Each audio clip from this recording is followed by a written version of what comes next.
C C C, দুটো বিয়ের উপযুক্ত পোলা মাইয়া সারা রাত এক করে থেকেছে। কে জানে রাতভর এরা কী সব করেছে। অর্ধবয়স্ক একজন মহিলার এমন তিক্ত কথা শুনে ঘরের এক কোণে দেওয়ালের সাথে সেফে বসে থাকা ষোড়শী বুক চাপড়ে ডুকরে কেঁদে ওঠে। কি থেকে কি হয়ে গেল? এই তো কিছু ঘন্টা আগেও কি সুন্দর একটা স্বচ্ছ জীবন ছিল তার।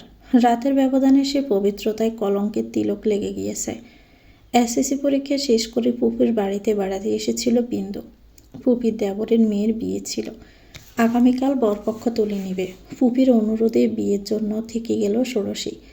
কে জানত এই থেকে যাওয়াটাই হবে তার জীবনের চরম লাঞ্ছনার আর অপমানের। বিয়ে বাড়িতে গড় জোড়ে আনন্দ, কোলাহল, অনেক অতিথি। তাই পুপি তার বাসরের ছোট মেয়ের সাথে তাকে ঘুমোতে দিয়েছিল। এটা কি হলো তার সাথে? গড়ে মানুষের ঢল, কারো মুখে চিন্তার বিদ্বেষ, কারো মুখে হতভাগতা, আর কারো কারো চোখে মুখে কৌতূহল, কারো মুখে তাচ্ছিল্য। কেউ কেউ ফিস ফিস করে নিন্দা ছড়াচ্ছে। কক্ষ জুড়ে যেন ফুসুর ফুসুর শব্দ ছড়িয়ে পড়ল। তাদের মুখের কথা বিন্দুর কান গরম হয়ে উঠেছে। হৃদয় ক্ষতবিক্ষত হচ্ছে, সাথে পাল্লা দিয়ে বাড়ছে কান্নার শব্দ। Stop this nonsense. বন্ধ করুন আপনাদের কুৎসিত মন্তব্য। না জেনে বুঝে সজ্ঞানে এসব কথা বলেন কি করে? কমন সেন্স আছে আপনাদের? তখন থেকে কি বাজে কথা বলে যাচ্ছে। অনেক হয়েছে। Enough is enough. আকস্মিক পুরুষালী কণ্ঠে হুঙ্কারে চমকে উঠল উপস্থিত সবাই। কেঁপে উঠল বিন্দু নিজেও। মুহূর্তেই কক্ষের ভিতরটা থমথমে হয়ে গেল। শুধু থেকে গেল মেয়েলি কণ্ঠের কান্নার আওয়াজ। দেওয়ালে দেওয়ালে প্রতিফলিত হচ্ছে। সবাই অবাক হয়ে দেখল সুদর্শন পুরুষকে। রাগে তার পশা মুখটা লাল হয়ে আছে। যাকে ঘিরে চলছে এত হামাঙ্গা। এতক্ষণ পর মুখ খুলল সে। ভিড়ের মধ্যে একজন বলে উঠল, দেখো ছেলে, এসব হুমকি দামকি দিয়ে লাভ নেই। রাতভর মেয়ে মানুষ নিয়ে বেলেল্লাপন্না করবে আর আমরা বসে বসে দেখব? দেখে তো শিক্ষিত ভদ্রঘরের ছেলে বলেই মনে হয়। চরিত্র এত নোংরা কেন? মুখ সামলে কথা বলুন। আপনি কার সম্বন্ধে কি বলছেন জানেন? না জেনে একটা মানুষের উপর এমন জঘন্য মিথ্যে অপবাদ দিতে পারেন না আপনি। সাদির কণ্ঠস্বরে ক্রোধ। তার ভাইকে এত বড় অপবাদ সে কিছুতেই মেনে নেবে না। সাদির কথা শুনে অর্ধবয়স্ক লোকটা বললেন, মিথ্যে অপবাদ? তোমার বন্ধু যদি এতই সম্মানিত আর সৎ ব্যক্তি হয়, তাহলে সেই মেয়েটার সাথে বদ্ধ করে সারা রাত কী করেছিল? এই প্রশ্নের উত্তর দিতে পারে না সাদি। গতকাল গভীর রাতে তারা ফ্রেন্ড মারিদের বাড়িতে এসেছে তার বোনের বিয়ে উপলক্ষে। গ্রামের বাড়ি, রুম ছোট ছোট, তার উপর অন্য বেড শেয়ার করা পছন্দ করে না। তাই মারিদের সাদি এক রুমে ঘুমিয়েছে, আর মারিদের ছোট ভাইয়ের রুমে দিয়েছে অর্ণকে। অর্ণে কক্ষে প্রবেশ করে দেখল কেউ লেপ মুড়ি দিয়ে পুরো বিছানাটা জুড়ে ঘুমিয়ে আছে। বড্ড বিরক্ত হয় অর্ণ। বিয়ে বাড়ির জায়গা শর্ট। সে ফ্রেশ হয়ে এসে বিছানায় একটা পাতলা কম্বল পেতে বিরক্তির শ্বাস নিয়ে দাঁতে দাঁত চেপে সোফায় শুয়ে পড়ল। কেবলমাত্র একটু ঘুম দিয়েছে, এর মধ্যেই প্রভাতের শুরু। কেউ জোরে জোরে দরজায় টোকা দিচ্ছে তো কেউ দিচ্ছে। অর্ণ বিরক্ত হয়ে উঠে দাঁড়ালো। অভ্যাসগত খালি গা, সুঠাম দেহি দেহখানায় শুধু একটা ট্রাউজার। সে দরজা খুলে দিল। 4-5 জন লোক ভিতরে প্রবেশ করলো। মূলত এই কক্ষের চৌকির নিচে রয়েছে রান্নাবান্নার বড় বড় বড় খুন্তি হাতল। সেগুলো টেনে টেনে বের করেছিলেন তারা। লোহার চঞ্চনানিতে ঘুম ভেঙে গেল বিন্দুর। সকাল সকাল তীব্র শব্দ কানে চাপল বড্ড। সে মুখ থেকে ল্যাপ সরিয়ে উঠে বসল। লম্বা চুলগুলো এলোমেলো, বুকে ওড়না নেই, চোখে ঘুমের রেশ মেয়েটার। টিপ টিপ করে দৃষ্টি মেলে হঠাৎ করে অচেনা পুরুষ দেখে চমকে উঠল মেয়েটা। ওড়না খুঁজে না পেয়ে তড়িগড়ি করে লেপ দিয়ে নিজেকে আড়াল করে নিল। অন্য কপাল কুঁচকে তাকালো বিছানায় ভীত সন্ত্রস্ত হয়ে গুটি গুটি মেরে বসে থাকা ষোড়শীর পানে। তার গম্ভীর ব্রু কুঁচকাত চোখে মুখে তার খুব তীক্ষ্ণতা। বিন্দু সবার হতভম্বতা দেখে নিজেকে আরও গুটিয়ে গেল। সে তো মোয়ের সাথে ঘুমালো, মেয়েটা কই গেল? লোকগুলোর দৃষ্টি দেখে ভয়ে সিটিয়ে গেল বিন্দু। তারা একবার অন্যদিকে তাকিয়ে বিন্দুর দিকে তাকালো। তারপর দুটো লোক ছুটে গেল বাহিরে। মুহূর্তে ঘর ভরে গেল লোকজনে। বিন্দু এখনো বুঝতে পারছে না কিছু। তার মস্তিষ্ক থমকে গিয়েছে। বারবার কানে বাজছে মানুষের নোংরা কথা। বাহিরে ইটের চুলায় বরযাত্রীর জন্য রান্নার বড় বড় ডেক বসানো হয়েছে। আস্তে আস্তে পাড়া প্রতিবেশীদের আনাগোনা হবে। পরিস্থিতি বেগতিক দেখে মারিদের বাবা এ বাড়ির কর্তা। সাদি মারিদকে ডেকে বললেন, ঘটনাটা এমনভাবে ঘটেছে, এখানে গ্রামের মানুষের ভুল বোঝাটা অস্বাভাবিক কিছু না। আর না আমি অন্যকে কিংবা বিন্দুকে কোনো অপবাদ দিচ্ছি। আমি ব্যক্তিগতভাবে দুজনকেই ভালোভাবেই চিনি জানি, কিন্তু পরিস্থিতি নিয়ন্ত্রণে নেই। আমি বলছি বিষয়টি পাড়া প্রতিবেশী জানার আগে একটা সুরাহা করা উচিত। কিছু প্রতিবেশী গলা উঁচিয়ে দাবি করল, সুরাহা একটাই, এখন এই মুহূর্তে দুজনকে বিয়ে দিয়ে দিতে হবে। বিয়ের কথা শুনতে চমকালো বাকরুদ্ধ বিন্দু।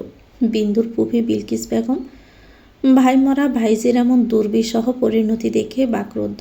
তিনি নিজেকে নিজে দোষারোপ করছেন। মেয়েটা না থাকতে চাইলেও সে জোর করে রেখেছেন। মারিদ নিচু স্বরে অর্ণকে বলল, কি করবে Arno? I think we could get married. Arno কঠিন দৃষ্টি করে চোয়াল শক্ত করল। সে কঠিন গলায় বলল, are you out of your mind? What are you even saying? What marriage? কোনো বিয়ে হবে না এখানে। ভাই, সিচুয়েশন কিন্তু কঠিন। মেয়েটার কথা ভাব, ছোট্ট বাচ্চা একটা মেয়ে। এই সমাজ ওকে তিরস্কার করবে, শান্তিতে বাঁচতে দিবে না। তাছাড়া তোর ক্যারিয়ার।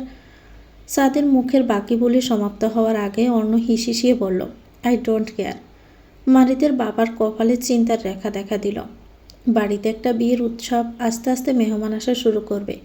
এখন এমন একটা ঝামেলা, কী দিয়ে কী করবেন? কিছু ঘন্টা বাকি, বরযাত্রী আসা বাকি। মারিদ শুকনো মুখে বলে উঠল, অর্ণ ভাই, আমার একবার বোঝার চেষ্টা করো। বিন্দুকে আমি চিনি। Girl is wonderful. মাথাটা শান্ত কর প্লিজ। জানি তুই চাইলে এখানে প্রলয় বইয়ে দিতে পারিস, তবে প্লিজ সিন ক্রিয়েট করে আমার বোনের বিয়েটা ভেঙে দিস না অর্ণ। বিলকিস বেগম আস্তে আস্তে এগিয়ে গেলেন অর্ণের কাছে। বেজা গলায় বললেন, পৃথিবীর সব মানুষ এসেও যদি আমাকে বলে আমার মেয়ে কোনো ছেলের সাথে নীতি বহির্ভূত কাজ করেছে, আমি বিশ্বাস করব না। গ্রামের মানুষ তোমাদের দুজনকে এক রুমে পেয়েছে, তাদের মুখ আমি বন্ধ করব কি করে? বাপ মাহীন মেয়েটার এই কলঙ্ক আমি গোছাবো কি করে? কি হবে আমার বাচ্চা মেয়েটার? আমি জানি না তুমি কে, কি করো। আমার উচিত নয় এই বিষয়টা তোমার গাড়ে দায় চাপানো। তবু আজ আমি অনৈতিক সংবেদনহীন হয়ে বলছি, তুমি দয়া করে আমার মেয়েটার দায়িত্ব নাও। এই কলঙ্কের হাত থেকে আমার মেয়েটাকে রক্ষা করো। নিজের কথা শেষ হতেই আসলে মুখ গুজে হু হু করে কেঁদে উঠলেন বিলকিস বেগম। বিন্দু বাকশূন্য হয়ে হাঁটুতে মুখ গুজে বসে আছে। কান্নার শব্দ হচ্ছে না, অথচ বুক ফেটে শশীর হয়ে যাচ্ছে। থেকে থেকে কেঁপে উঠছে শরীর। কেন সমাজের চোখে সে কলঙ্কিত? কি দোষ তার? উত্তর পেল না হৃদয়। কক্ষটি জিমিয়ে পড়ল। এক কান থেকে দুই কান করে আস্তে আস্তে লোকজন বাড়তে শুরু করল। থমথমে পরিবেশে বজ্রধ্বনির মতো ধ্বনিত হলো এক বজ্র গম্ভীর পুরুষালী কণ্ঠস্বর, বিয়ের ব্যবস্থা করুন। সাদি মারিদ গভীর শ্বাস নিল। তারা জানে অর্ণ এই বিয়েটা মন থেকে করছে না, তবুও তারা স্বস্তি ফিরে পেয়েছে। এই জঘন্য পরিবেশ থেকে তো একটা বাচ্চা মেয়ের সম্মান রক্ষা করতে পারছে। এত সকালে কাজী কোথায় খুঁজবে? তারা যাকে বলেছিল সে আসবে দুপুর নাগাদ। গম্ভীর মুখে অর্ণ শান্ত নদীর মতো চুপচাপ একটা সিঙ্গেল সোফায় বসে আছে। বিন্দু কিছুটা দূরে বাক্যহীন নির্বাক হয়ে বসে আছে, দৃষ্টি শূন্য, ফোলা ফোলা মুখটা রক্তহীন। সে যেন সম্পূর্ণ দুনিয়ার ব্যস্ততা থেকে অব্যাহতি পেয়েছে। দীর্ঘ কালো চুলগুলো উস্কো খুস্কো অবহেলায় পড়ে থাকা ওড়নাটা মাথায় ভালো করে টেনে দিল বিলকিস বেগম। তার বড্ড মায়া হচ্ছে মেয়েটার চেহারা দেখে। মসজিদের ইমামকে নিয়ে আসা হলো। 10 লাখ টাকা দেড়মোহর ধার্য করে শেখ নৌফিল, অর্ণ ও নাজিবা বিন্দুর আক্ত সম্পন্ন করা হলো। বিন্দুর বয়স বিবেচনা রেজিস্ট্রি পরে করবে বলে ডিসাইড হলো। বিন্দুর শীর্ণ শরীরটা এখনও থরথর করে কাঁপছে। কাঁপতে কাঁপতে কবুল উচ্চারণ করে বিন্দু গা ছেড়ে ডলে পড়তেই বিলকিস বেগম তড়িঘড়ি করে বুকে জড়িয়ে ধরলেন বিন্দুকে। মেয়েটা মানসিক চাপ আর শোকে স্তব্ধ হয়ে গেছে। বিন্দুর চোখের কোণে জমে ওঠা জল মুছতে মুছতে তিনি অতি গোপনে দীর্ঘশ্বাস ছাড়লেন। চুমু এঁকে দেয় কপালে। বরযাত্রীরা এসেছে। নিয়ম মতো শালাশালিদের সঙ্গে হাঁকডাক করে শুরু হলো দেনা পাওনার মজার পর্ব। হাসি ঠাট্টা আর খুনসুটির মধ্যেই অবশেষে জামাইকে সম্মানের সঙ্গে বসানো হলো স্টেজে। চারদিকে তখন উৎসবের আমেজ, হাসি, হইচই। খাবার দাবারের আয়োজন সামলাতে স্বজনরা ছোটাছুটি করছে।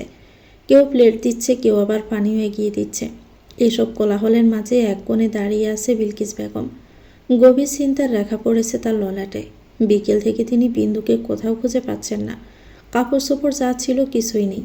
উৎসবের আনন্দের মাঝে এই অজানা দুশ্চিন্তা তাকে গ্রাস করে ফেলল। মেয়েটি যাওয়ার জন্য বিন্দুর এক ছোট্টবেলার সই আছে, আর হচ্ছে দাদি। সই মিলে এই মুহূর্তে আছে ঢাকাতে, যেখানে যাওয়া সম্ভব নয়। মেয়েটা চঞ্চল কিন্তু ভীতু। বান্দরবনের ছোট্ট একটা গ্রামে বাস করে দাদি নাতি। কাপড় চোপড় যখন নিয়ে গেছে তার মানে গ্রামেই গেছে বিন্দু। ভদ্রমহিলা ফোন করেছিলেন মায়ের কাছে। তারা জানিয়েছেন বিন্দু সেখানে যায়নি। সব কিছু শুনে বিদ্যা রোকায়া বেগম বিলকিস বেগমকে অনেক বকাঝকা করেছেন। রাগ করে ফোন কেটে দিয়েছেন। কল বিচ্ছিন্ন করার আগে মেয়েকে আশ্বস্ত করেন বিন্দু সেখানে গেলে জানাবেন। এখনও হয়তো গিয়ে পৌঁছায়নি মেয়েটা। পৌঁছানোর কথাও নয়, দূরত্ব নেহাত কম নয়। এদিকে ভদ্রমহিলার চিন্তার প্রাণ গলার কাছে। প্রথমে মেয়েটার কোনো বিপদ হচ্ছে নাকি, কিভাবে খবরটা নেবেন? সাদি শেষ কখন এসে বিলকিস বেগমের পাশে দাঁড়িয়েছে, অথচ ভদ্রমহিলার কোনো জ্ঞান নেই। সাদি মৃদুকে এসে নিজের উপস্থিতি জানান দিতে বিলকিস বেগম হকচকিয়ে গেলেন। সাদিকে দেখে মুখে হাসি টেনে বললেন, কখন এলে? কিছু বলবে বাবা? অন্য সাথে দেখেছে সাদিকে, তাই চিনতে অসুবিধা হলো না তার। সাদি এদিকে ওদিকে দৃষ্টি ঘুরিয়ে কাউকে খুঁজে বলল, আপনার ভাইজি, আমাদের ভাবিকে তো তারপর আর দেখলাম না, একটু দেখা করতে চাইছিলাম। ভদ্রমহিলা কি বলবেন বুঝতে পারছেন না। তিনি আমতা আমতা করে বললেন, আসলে বাবা, ও তো এখানে নেই বাবা। নেই? কোথায় গেছে? কৌতূহল নিয়ে জিজ্ঞেস করলো সাদি। ততক্ষণে সেখানে মারিদে উপস্থিত হলো। সে বিলকিস বেগমকে জিজ্ঞেস করলো, বিন্দু কোথায় গেছে চাচি? ও কাউকে কিছু না বলেই মায়ের কাছে চলে গেছে। আমার উপর অভিমান করে বলেও যায়নি মেয়েটা। এখন তোমার বন্ধুকে আমি কি জবাব দিব বলো তো? বেশ চিন্তিত গলায় বললেন বিলকিস বেগম। মারিদ চিন্তায় ডুবে গেল। কথাটা অর্ণকে সে কীভাবে বলবে? সে খুব ভালো করে জানে অর্ণ শুধু তার কথাই বিয়েতে রাজি হয়েছে। নয়তো শেখ নওফিল অর্ণর সাথে কথা বলতে 7 বার ভাবতে হয়। সেখানে দৌড়ে জোরপূর্বক বিয়ে অসম্ভব। রুমকির বিয়ে না থাকলে অর্ণ সব কিছু মারিয়েই চলে যেত। এখন কি করবে সে? বিন্দু চলে যাওয়ার কথা শুনে কেন যেন বড্ড হাসি পাচ্ছে সাদের। শেখ নওফিল অর্ণের নববউ তাকে ফেলে পালিয়ে গেছে। বিষয়টা ইন্টারেস্টিং ব্যাপার স্যাপার না? যেখানে তার জন্য মেয়েরা পাগল, তাকে পাওয়ার জন্য, তার মতো খ্যাতি অর্জন করার জন্য প্রাণপণে উঠে পড়ে লাগে, সেখানে তার সদ্য বিয়ে করা বউ তাকে রিজেক্ট করে পালিয়েছে। সে অর্ণর রিয়াকশান দেখার জন্য হুমড়ি খেয়ে পড়ে আছে। তাই তো অর্ণের কাছে গিয়ে তার গা ঘেঁষে দাঁড়ালো। মুখে ক্যাবলা মার্কা হাসি। অর্ণ একবার তাকালো সাদের দিকে। সে কি তীক্ষ্ণ তার দৃষ্টি? কপাল কুঁচকে বলল, ইন্টারসেক্স ব্যক্তির মতো হাসছিস কেন তুই? মুখটা বন্ধ কর, বিচ্ছিরি লাগছে। সাদি কিঞ্চিত বরকালো। ইন্টারসেক্স? শালা তাকে তৃতীয় লিঙ্গের মানুষ বানিয়ে দিল। সাদি চোখ গরম করে তাকিয়ে বলল, হিজড়া তো তুই শালা, তাই তো তোর বউ তোকে রেখে পালিয়ে চলে গেছে। অর্ণর কুঁচকে যাওয়া ললাট আরও বেশি কুঁচকে এলো। সে কড়া দৃষ্টিতে তাকাতেই সাদি মেয়েদের মতো বেংসি কেটে বলে উঠল, অমন গরুর মতো তাকিয়ে কোনো লাভ নাই। তোর যে সিস্টেমে প্রবলেম আছে সেটা বুঝতে পেরেই বেচারি আল্লাহ আল্লাহ করে পালিয়েছে। সাদি ভেবেছিল বিন্দু পালিয়েছে শুনে অর্ণ বিস্মিত হবে, রাগ করবে, কিন্তু তাকে হতাশ করে অর্ণ একদম স্বাভাবিক, তার দৃষ্টিভঙ্গি স্থির। এ ছেলেটাকে কখনো ভয় পাওয়ানো যায় না। অর্ণ পায়ের জুতার ফিতে ঠিক করতে করতে বাবলেশহীন গলায় বলল, আমার সিস্টেমে প্রবলেম তুই জানিস কি করে? থেকেছিলি নাকি আমার সাথে? সাদি চোখ পাকিয়ে তাকায়, কড়াই গলায় বলল, থাকছিলাম তো, দেখিসনি? অর্ণ বাঁকা হাসল। রাশবাড়ি গলায় বলল, ওয়েল দেন ইটস ডান। তোরই তো ভালো জানার কথা। How did you feel? নিজের কথায় নিজেই ফেসে গেল সাদি। সে কিড়মির করে উঠল, শালা তোর কপালে বউ নেই। মেয়েটা পালিয়েছে উচিত হয়েছে। বোকা মেয়েটা পালিয়ে যাবে জানলে নিজে গিয়ে এগিয়ে দিয়ে আসতাম। অন্য ডোন্ট কেয়ার ভাবভঙ্গি। বিয়ে শেষ, এখন কিছু কিছু গ্রামের মানুষের খাওয়া বাকি। বিলকিস বেগম অর্ণর কাছে মেয়ের বোকামির জন্য ক্ষমা চাইলেন। মারিদের বাবাও সরি বলেছে। বিন্দুকে তারা সে ছোট্টবেলা থেকে দেখে আসছে। মেয়েটা অবাধ্য নয়, তবে এমন একটা কাজ কেন করলো বুঝতে পারছে না কেউ। মেয়ের বিয়ে না হলে সে নিজেই যেত বান্দরবন। বিলকিস বেগম লজ্জায় পড়ে গেলেন বিন্দুর ছেলে মানুষিতে। অর্ণর শান্ত থমথমে মুখ দেখে বোঝার উপায় নেই তার মনোভাব কী। দৃষ্টিভঙ্গি স্থির। সে কবজিতে থাকা ঘড়িটিতে হাত বুলিয়ে পকেট থেকে কিছু বের করতে বিলকিস বেগমের দিকে বাড়িয়ে দিতে দিতে গম্ভীর গলায় বলে উঠল, এটা রাখুন। একটা কার্ড। আর একটা মোটা অঙ্কের টাকার বান্ডিল। বিলকিস বেগম বিস্ফোরণ নেত্রে চাইলেন অর্ণর দিকে। বিস্মিত হয়ে বলে উঠলেন, এত টাকা কিসের বাবা? দেনমোহর। ভদ্রমহিলা মনে করেছেন অর্ণব বিন্দুর দেনমোহর পরিশোধ করতে চাইছেন। তবে তার অর্ধেক কথাটা সমাপ্ত হওয়ার পূর্বে অর্ণব গম্ভীর গলায় বলল, দেনমোহর সময় হলে সে পেয়ে যাবে। এটা তাকে পৌঁছে দিবেন। এটা আমার কার্ড, প্রয়োজনে ফোন দিবে। ভদ্রমহিলা ইতস্ত বোধ করলেও সেটা ধরল। স্বামী স্ত্রীকে দিচ্ছে, এখানে তার কি বলা থাকতে পারে? তিনি কিছু একটা বলার জন্য উসখুস করছে। মারিত বিষয়টি বুঝতে পেরে বলল, কিছু বলবেন চাচি? প্রবলেম নেই, নির্দ্বিধায় বলতে পারেন। তিনি সাহস পেয়ে বললেন, তোমরা সবাই চলে যাচ্ছ? আমার বিন্দু, ওকে কি নিবে না? মিশন শেষ করে আসব, আমানত রেখে যাচ্ছি। আই হোপ খেয়াল রাখবেন। I will be back very soon. নিজের কথা শেষ হতে বড় বড় পা ফেলে প্রস্থান করল অন্য।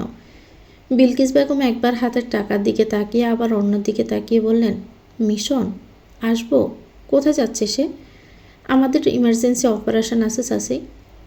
ও হচ্ছে আমাদের হেড, লেফটেন্যান্ট কর্নেল। এই মিশন কমপ্লিট করতে কয়েক মাস সময় লাগতে পারে। আপনি বিন্দুর খেয়াল রাখবেন। ওর সাথে কিন্তু একজন সম্মানিত ব্যক্তির নাম জড়িয়ে আছেন। ইম্পর্ট্যান্ট ইমেল আসায় তারা তৎক্ষণাৎই চলে গেল। এদিকে বিলকিস বেগমের কানে বিস্ফোরণ ঘটে। অন্য কর্নেল, এটা জানার পর মনে মনে একটা ভয় বাসা বাঁধে। অর্ণার মতো একটা ছেলে কি সত্যিই আসবে তার শ্যামবর্ণ সরল সাধারণ মেয়েটির জন্য? কোথাও কি তিনি কোনো বড় ভুল করে ফেলেছেন? সিদ্ধান্তটি কি অতিরিক্ত আবেগের বশে নেওয়া হয়ে গেল? হাজারো অযাচিত সন্দেহ, সংশয় আর অজানার শঙ্কা মাথার ভিতর ঘুরপাক খেতে লাগলো। ভবিষ্যতে কি অপেক্ষা করছে তা নিয়ে তার বুকের ভিতরে অস্থিরতা আরও বেড়ে গেল। এই আকস্মিক অনাকাঙ্ক্ষিত বিয়ের পরিণতি কি দাঁড়াবে? সুখ নাকি আফসোস? কোন পথে গড়াবে তাদের আগামী দিনগুলো? সময়ের উপরেই এখন নির্ভর করছে সব কিছু। পৃথিবীতে বাবা মাহীন এক মানুষের জীবন যে কতটা কঠিন তা শব্দে বোঝানো যায় না।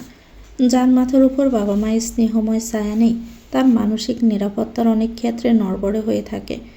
ভুল করলে বকবে, ঠিক করলে আদর করবে, এই দৃঢ় আশ্রয় না থাকায় সে সব কিছুতে একটু ভয় পায়, দ্বিধা পায়।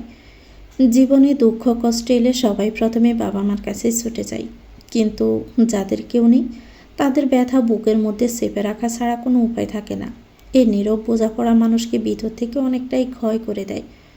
বাবা মাকে নিয়ে সুখের ছোট একটি সুখের কুড়িঘর ছিল ষোড়শ বিন্দুর।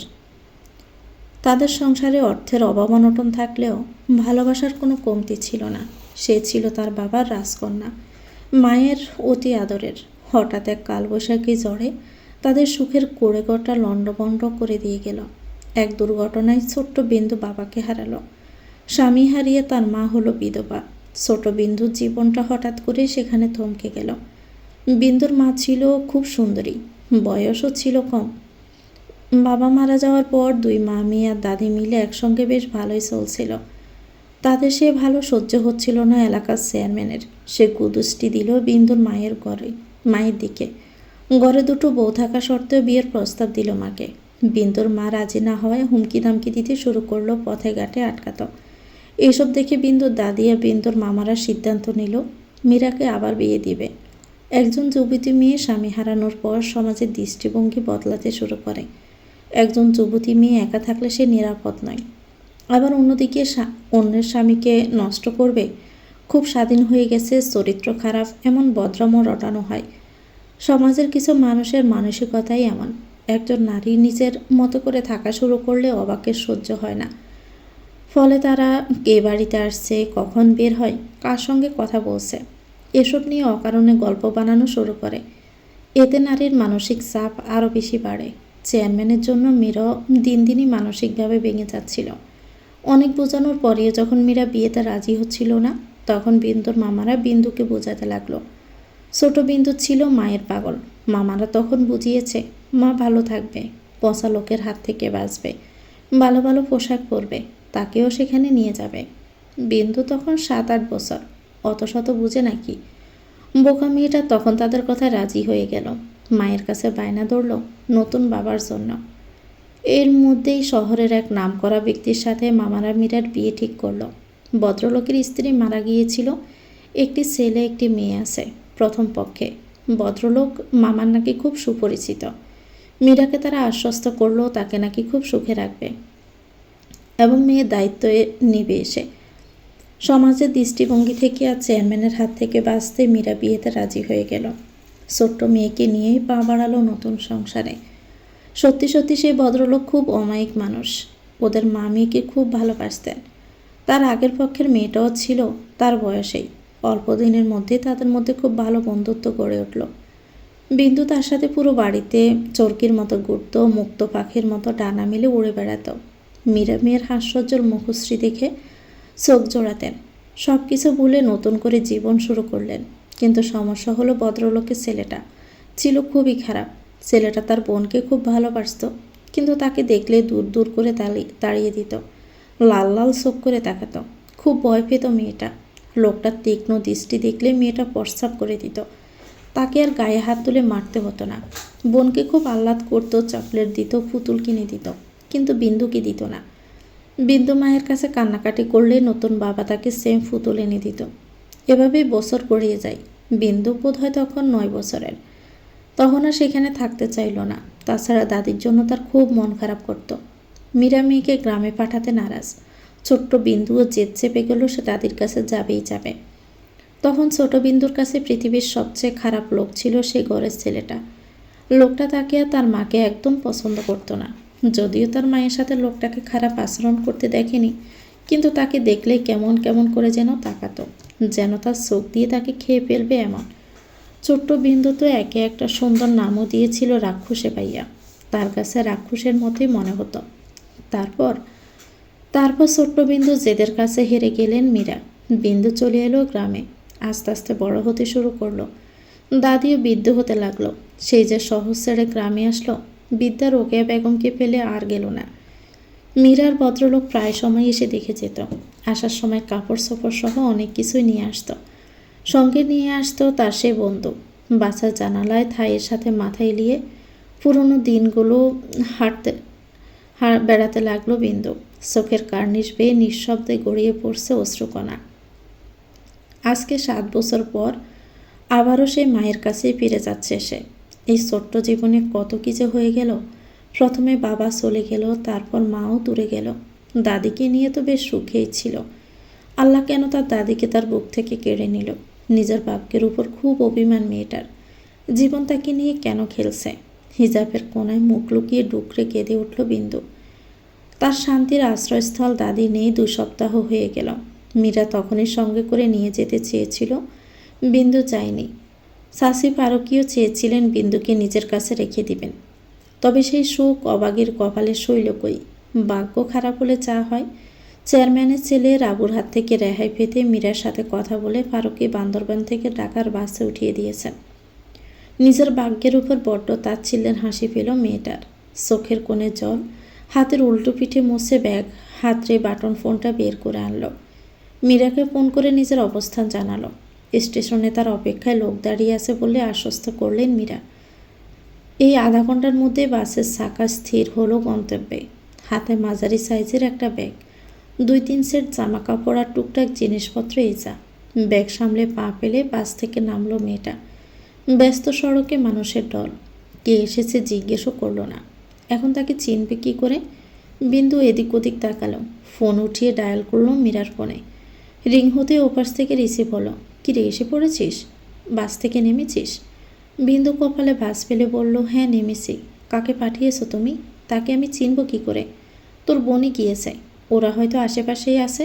গেল তো বহুক্ষণ। আমি দেখছি, রাখ। বিন্দু চঞ্চল চোখে এদিক ওদিক তাকালো। কাঙ্ক্ষিত মুখটা দেখতে না পেয়ে হা করে কিছু বলতে গিয়েও থমকে গেল। ডাগর ডাগর আখি পল্লবে বিস্ফোরণ ছুটে গেল মুহূর্তেই। নেত্রযুগল কোটর থেকে বেরিয়ে আসতে চাইল যেন মেয়েটির। বাস স্টপ থেকে একটু দূরে গাড়ির সাথে ঠেস দিয়ে দাঁড়িয়ে আছে দৃঢ়কায় যুবক। চোখ ডেকে রাখা কালো সানগ্লাস দিয়ে, হাতে ফোন। মনে হচ্ছে কেউ কোনো বার্তা পাঠানোর অপেক্ষায় আছে। লোকটাকে চিনতে একটু কষ্ট হয় না তার। হঠাৎই অপ্রত্যাশিতভাবে এই মানুষটির সঙ্গে মুখোমুখি হওয়া। বিন্দুর গলা শুকিয়ে গেল। ভেতর ভেতর পুরনো স্মৃতিগুলো মাথাছাড়া দিয়ে উঠল। কানে বেজে উঠল সেদিনের সে তিক্ত অভিজ্ঞতা। চোখে বেশি উঠল একটা অচেনা মানুষের নামে আল্লাহর কবুল বলা। সেদিনের পর 6 মাস পেরিয়ে গেলেও বিন্দু আজও সেখানে আটকে আছে। সেদিন খুব ভয় পেয়েছিল সে। মস্তিষ্ক সক্রিয় হওয়া বন্ধ করে দিয়েছিল। আতঙ্কিত বিন্দুর শখ থেকে কিছুতেই বেরোতে পারছিল না। ভয়ে আতঙ্কে সে পরিস্থিতিতে মুক্তি পাওয়ার জন্যই পালিয়ে গিয়েছিল সেদিন। কেঁদে কেটে দাদির কাছে সব কিছু বলার পর রোকেয়া বেগম এবং ফারুকি খুব বকেছে বিলকিস বেগমকে। বিলকিস বেগম আমানত রেখে যাওয়ার টাকাগুলো দিয়েছিল তাকে। ফারুকি আর রোকেয়া বেগম রাখেননি। তারা সাফ সাফ জানিয়ে দিয়েছেন, বললেই হলো নাকি, চেনা নাই জানা নাই, বললেই বিয়ে হয়ে গেল। সে যে কত ভালো ছেলে সেটা তো বুঝতেই পারছি। সদ্য বিবাহিত বউ নিখোঁজ, তার খোঁজ না নিয়ে টাকা দিয়ে দায়িত্ব পালন করেছে। গরিব আমরা, ফকিরনি না। এ টাকা তোর কাছে রেখে দে, দেখা হলে দিয়ে দিবি, না হলে তোর কাছে রেখে দিস। ওকে এই বিয়ে নিয়ে আর কখনো কেউ কিছু বলবে না। ওই ছেলে আসলেও আমরা ওকে দিব না। তাদের কথা শুনে বিন্দু মনে করেছিল লোকটা আসবে, কিন্তু বোকা বিন্দু ভুল প্রমাণিত হয়। দেখতে দেখতে 6 মাস পেরিয়ে গেলেও লোকটার দেখা পাওয়া যায় না। বিন্দু যে খুব অপেক্ষা করেছে তাও না। বাঙালি নারী তো মেয়েটির মন থেকে মুহূর্তটা মুছে ফেলতে পারেনি। নারীর জীবনের সবচেয়ে স্পর্শকাতর বিষয় হলো বিয়ে, আর তার ভাগ্য যেন তার সঙ্গে খেলা করছে। ধীরে ধীরে বিন্দুও বলার চেষ্টা করলো, ভাবলো আর এই জীবনে তার সাথে দেখা হবে না। বিন্দু অশ্রুসিক্ত নয়নে আবারও তাকালো সেই দিকে, যেখানে 6 মাস ধরে যাকে সে দুঃস্বপ্নের মতো মনে রেখেছে। পাশের যুবক দুটোও তাকে চিনতে খুব একটা বেগ পেতে হয়নি। বিন্দু শুকনো ডোক গিলল। হঠাৎ করে একজন হাত নেড়ে তাকে হাই দিল, আর এতেই যেন প্রাণ গলায় চলে এলো। মনে মনে আল্লাহকে স্মরণ করলো, আচ্ছা লোকগুলো কি তার আসার খবর পেয়ে গেল? এখানে কি তাকে নিতে এসেছে? নয়তো তারা এখানে দাঁড়িয়ে কি করছে? এসব হাবিজাবি চিন্তা করে ব্যাগটা শক্ত করে চেপে ধরে উল্টো পথে ঘুরে বউ দৌড় দিল মেয়েটা। আশেপাশে অনেকেই ফেল করে তাকিয়ে রইল। বিন্দু কারো দৃষ্টি পরোয়ানা করল না। প্রাণপণে ছুটে গেল সামনের দিকে। সে আর তার মুখও হতে চায় না। আচমকা মেয়েটার এমন কাণ্ডে গাড়ির ডিকির উপর বসা 2 যুবক প্রথমে বরকে গিয়ে হুহা করে হাসতে হাসতে একজন আরেকজনের উপর গায়ে পড়ছে। এই বিন্দু, আরে এই বিন্দু, দাঁড়া না বোন। আকস্মিক পরিচিত কণ্ঠস্বর কর্ণগোচর হতে পা থমকে গেল মেয়েটির। ততক্ষণে কাঙ্ক্ষিত মানুষটি হাঁপাতে হাঁপাতে এসে ওর সামনে দাঁড়ালো। হাঁটুতে বর দিয়ে জোরে জোরে শ্বাস নিয়ে বলল, এভাবে দৌড়াচ্ছিলি কেন? তোর ছোটোর গতি দেখে তো আমার মনে হচ্ছিল তোর সাথে আমি দৌড়ানোর প্রতিযোগিতায় যেন নেমেছি। বিন্দু হাঁপাতে শুরু করলো। মেয়েটা জব্বর ভয় পেয়েছে। সে ভীত চোখে এদিক ওদিক তাকিয়ে দেখতে লাগলো। এক ছুটে বেশ অনেকটাই দূরে চলে এসেছে। তবুও মনে হচ্ছে এ বুঝি লোকটা এসে তাকে ধরে ফেললো। সামনে দাঁড়িয়ে থাকা মেয়েটা কপাল কুঁচকে এলো বিন্দুর অদ্ভুত কাণ্ড দেখে। বিন্দু বুক ফুলিয়ে শব্দ করে একটা নিঃশ্বাস ছাড়ল। নিজেকে হামলে পড়ল সম্মুখভাগে মেয়েটির বুকে। প্রিয় মানুষটির সান্নিধ্য পেয়ে ভরসা পেল। মনোবল চাঙ্গা হলো। আবেগপ্রবণ হয়ে চোখ ছলছল করে উঠল। মেয়েটিকে শক্ত করে জড়িয়ে ধরে চঞ্চল কণ্ঠে বলল, কেমন আছিস রুহি? মেয়েটা গালদয় ফুলিয়ে বলল, আরে রাখ তোর ভালো থাকা। সেই যে গেলি আর এলি না, আমরা কি তোকে ভালোবাসি না? রুহির কথা শুনে মুচকি হাসল বিন্দু। তাদের মধ্যে মাইলের পর মাইল দূরত্ব থাকলেও যোগাযোগ ছিল প্রতিনিয়ত। সম্পর্কটা ঠিক ছোটবেলার মতোই রয়েছে। খুনসুটিয়া দুষ্টমিতে পড়া দুজন যেন একই মেরুর। রুহি বিন্দুর হাত থেকে ব্যাগটা নিতে নিতে বলল, ওইদিকে দৌড়াচ্ছিলি কেন বলতো? কিছু চিন্তাই হয়েছে নাকি? ঢাকা শহরে আজকাল দিনে দুপুরে চলাচল করতেও মানুষের নিরাপদ বোধ হয় না। রাস্তায় হঠাৎ ছিনতাইকারীরা মানুষের হাতে থাকা ব্যাগ, মোবাইল বা মূল্যবান জিনিস ছিনিয়ে নিয়ে পালিয়ে যায়। রুহি ভাবল বিন্দুর সাথেও এমন কিছু হয়েছে। বিন্দু দুদিকে মাথা নাড়ালো। আশেপাশে তাকিয়ে অনাকাঙ্ক্ষিত মুখগুলো না দেখে স্বস্তির নিঃশ্বাস ফেলে বলল, কিছু না, তুই একাই এসেছিস? আর কেউ আসেনি? হ্যাঁ এসেছে, ওদিকে তারা, চল। বিন্দু বেঁকে বসলো। সে ওদিকে যাবে না। কেন যাবে না সে কথা বলল না। আমতা করে শুধু বলল, না ওদিকে নিয়ে যাওয়া যাবে না, এই সাইড দিয়ে চল। আরে ভাইয়া আছে ওখানে, আয় তো। বিন্দুকে কোনো কথা বলার সুযোগ না দিয়ে তাকে টানতে টানতে নিয়ে গেল। এদিকে ভাইয়া আছে ওখানে শুনে তো রীতিমতো কাঁপতে লাগলো মেয়েটি। আবার সে রাক্ষসের লোকটার সাথে দেখা হবে। সব বিপদ কি আজকেই হতে হলো? রুহি বিন্দুর হাত ধরে টেনে নিয়ে গিয়ে দাঁড়ালো সেই কালো গাড়িটির সামনে। আতঙ্কিত বিন্দু রুহির পেছনে লুকিয়ে রুহির পিঠে খোঁচা দিল। মেয়েটা তাকে এদের কাছে কেন নিয়ে আসলো বুঝলো না। তার ইচ্ছে করছে এদের থেকে পালিয়ে যেতে। ভীত সন্ত্রস্ত বিন্দু রুহির কানের কাছে কিছু বলতে চাইল, তবে বিন্দুকে কিছু বলার সুযোগ না দিয়ে গদগদ কণ্ঠে বলে উঠল রুহি, সাদ ভাইয়া দেখুন কাকে নিয়ে এসেছি। সাদিয়ার মারিদের অবাক চোখ বিন্দুর পানেই ছিল। তারা এখানে মীরার মেয়েকে নিতে এসেছে। হঠাৎ অনাকাঙ্ক্ষিতভাবে বিন্দুকে দেখে অবাক হয়েছিল। সাদিকে অবাক হয়ে তাকিয়ে থাকতে দেখে রুহি হাস্যজ্জ্বল মুখে বলল, চিনতে পারছেন না? আর ও আমাদের বিন্দু। হোয়াট? বিন্দু? সাদি বিস্মিত চোখে তাকালো অন্যের দিকে, তারপর আবার দৃষ্টি ঘুরিয়ে তাকালো বিন্দুর দিকে।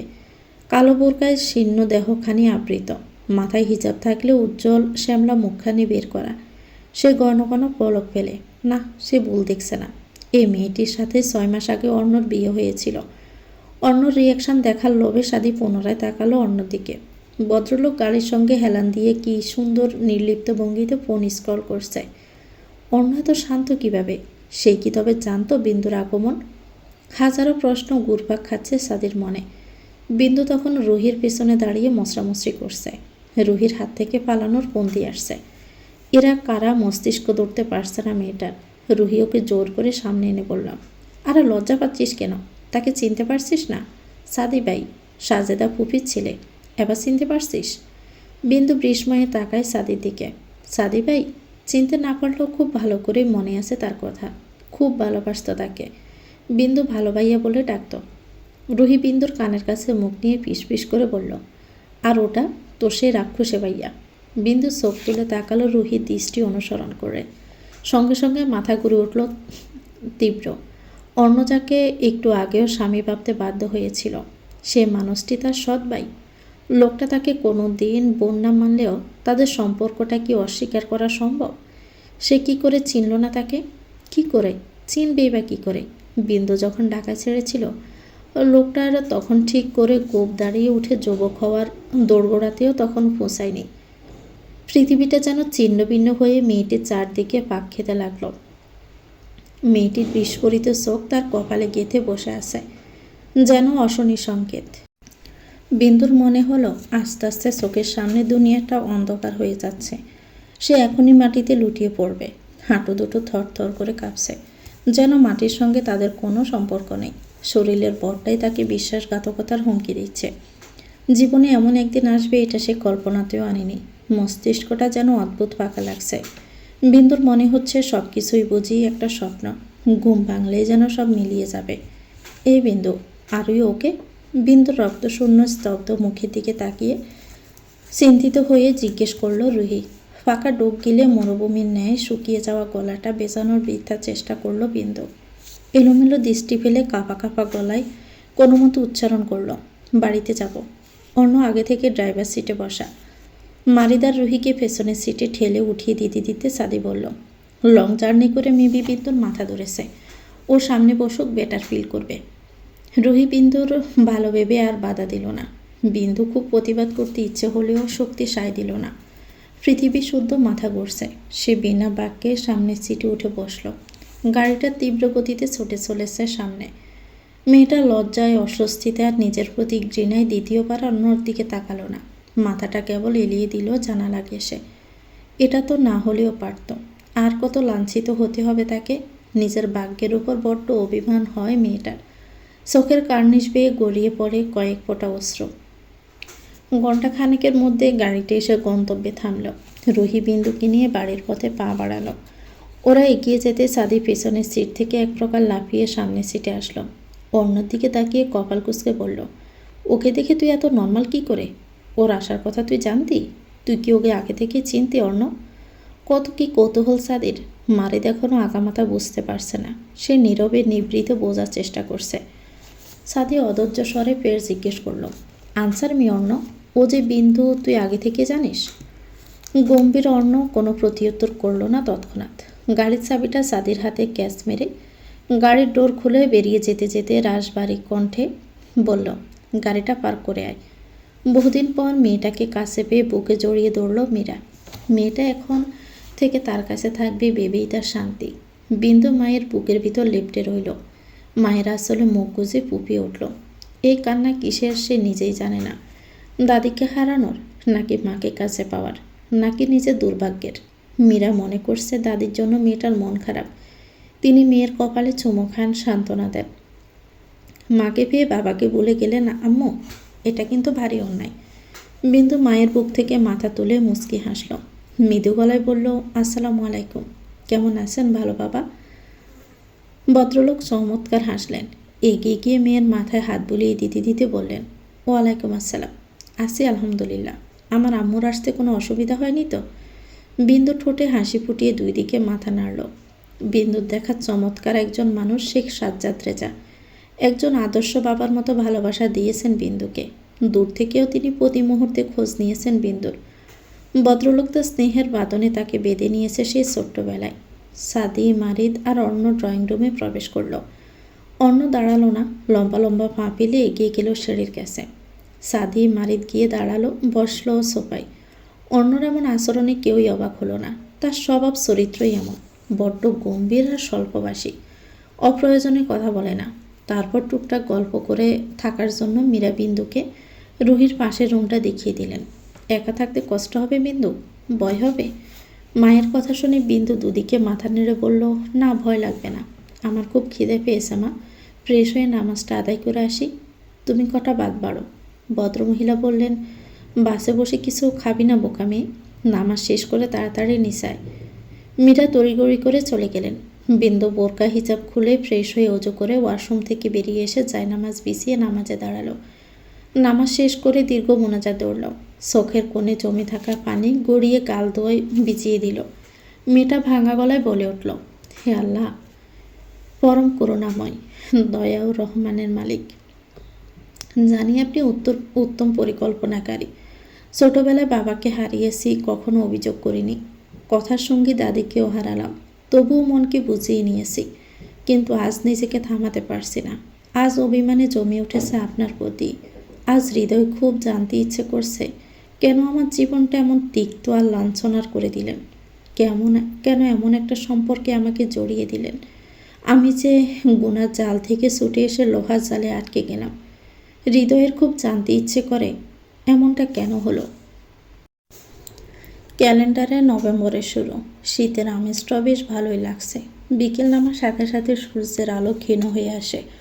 সন্ধ্যাকাশে দ্রুত হারিয়ে যায় কুয়াশার ভাঁজে। গাড়িতে থাকার দরুন জোহরের আসরের নামাজ আদায় করতে পারেনি বিন্দু।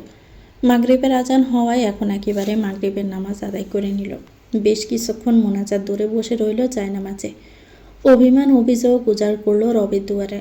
নামাজ শেষ করে মাথায় ওড়নাটা হিজাবের মতো ভালো করে পেঁচিয়ে গায়ে কালো রঙের একটা শাল জড়িয়ে রুম থেকে বের হলো বিন্দু।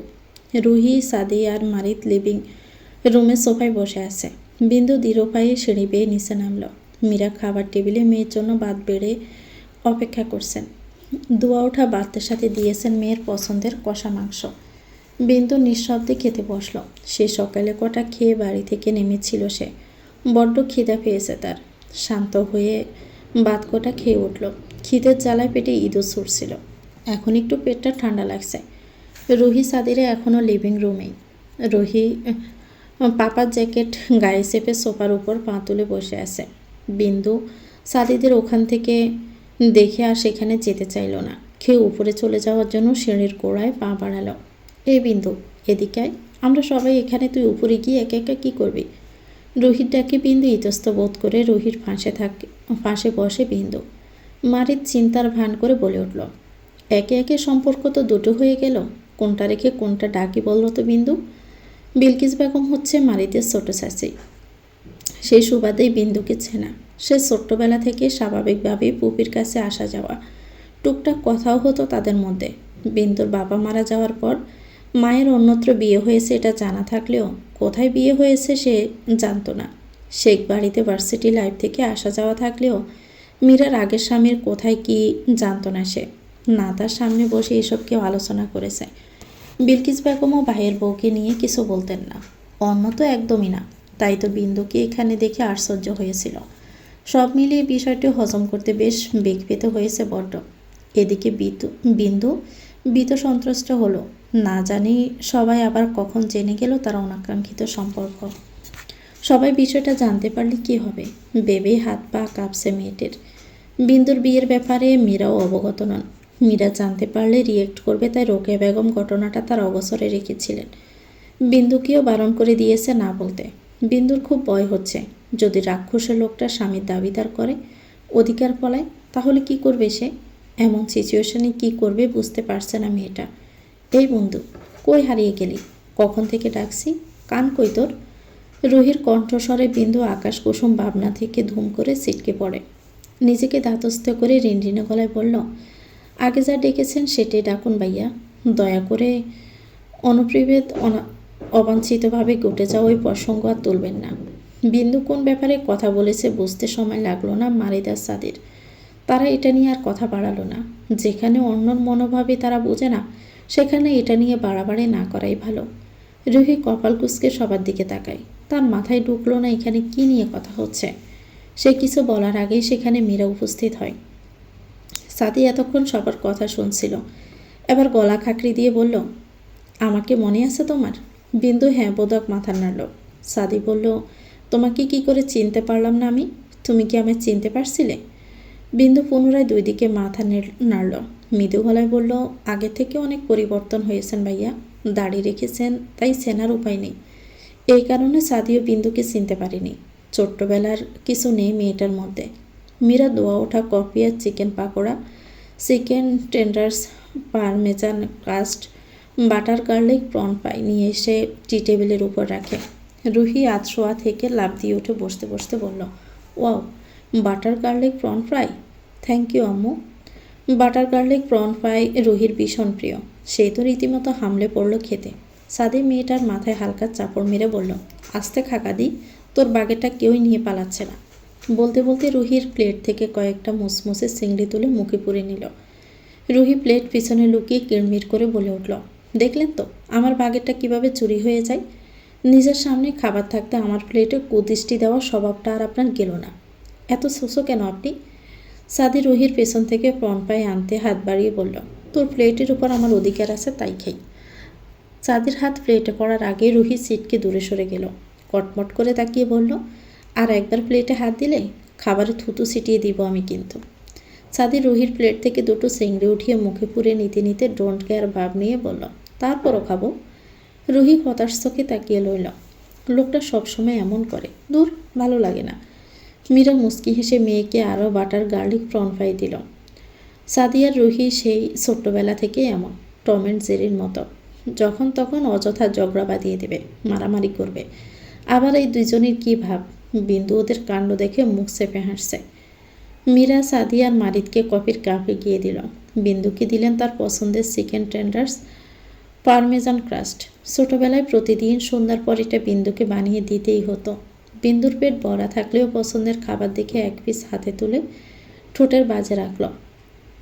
বহু বছর পর মায়ের হাতের রান্না, অসম্ভব এক প্রশান্তি। চারদিকে কেমন একটা মামা গন্ধ। এটা বহুদিন মিস করেছে বিন্দু। মনটা কেমন পুলকিত হয়ে উঠল অকারণেই। এই বাড়িতে থাকলে কখনোই তার মন খারাপ লাগে না, অস্বস্তি হয় না, পরপর লাগে না। এটা যে তার জন্মদাতা পিতার বাড়ি না, কখনোই সে অনুভব করে না। রাক্ষসের লোকটা ছাড়া এতটাই ভালোবাসে এই বাড়ির মানুষগুলো তাকে। তৃপ্তি নিয়ে গোটা দুটো চিকেন টেন্ডার্স খাচ্ছিল মেয়েটা। তার শান্তির 13টা বাজে আগমন ঘটল অন্নর। গম্ভীর মুখ অন্ন গম্ভীর পদচারণায় সিঁড়ি বেয়ে নেমে এসে বিন্দুর বিপরীত পাশের সোফায় বসতে বসতে রাশবাড়ি কণ্ঠস্বরে শুধালো, জুমা, কফি দে। জুমা এ বাড়ির কাজের মেয়ে, বয়স আনুমানিক 27-28 হবে। ডিভোর্সি, এখানে অনেক বছর ধরে আছে এ বাড়ির একজন হয়ে। জুমা রাতের রান্নার কাজে ব্যস্ত। মীরা 1 কাপ ব্ল্যাক কফি বানিয়ে নিয়ে গেলেন। অন্য নির্লিপ্ত ভঙ্গিতে কফির কাপে হাতে নিয়ে কাপে চমক দিতে দিতে ফোন স্ক্রল করায় মনোযোগ দিল। বিন্দু আর চোখে একবার তাকালো অন্যর গম্ভীর শক্ত মুখে। যদি অন্য আজ শুধু তার সৎভাই হতো, তবে হয়তো এতটা অস্বস্তি হতো না, অকওয়ার্ড ফিলও হতো না। যতই অনাকাঙ্ক্ষিত অপ্রত্যাশিত বিয়েটা হোক, এতে তো আল্লাহর কালাম ঠিকই পাঠ করা হয়েছে। একই সুতায় বাঁধা হয়েছে তাদের গাঁটছড়া। সমাজ না জানুক, পরিবার না শুনুক, কিন্তু সে ষোড়শী তো জানে। এর চেয়ে সত্যি আর কি হতে পারে? বিন্দু পাকা ডোক গিলে নিল। অন্য সৎভাই না হলে পরিস্থিতি অনুভূতি অন্যরকম হতো।